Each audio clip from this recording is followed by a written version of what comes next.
Have you ever wondered what your watch is actually measuring? What do seconds, minutes, and hours really mean? We live our lives according to time, but have you ever stopped to think about what time really is? In reality, your watch doesn't measure time in the abstract sense.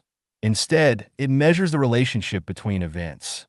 It tracks how long it takes for one event to happen, using the movement of the gears and mechanisms inside the watch to compare it to.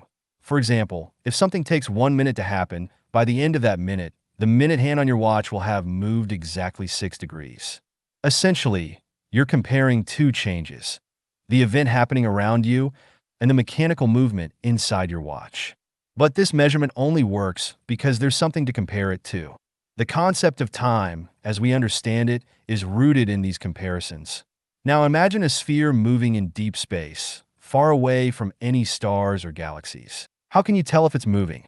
Whether it's moving or not becomes meaningless because there's no object or event around to compare its movement to. Do you think that time has stopped for our sphere?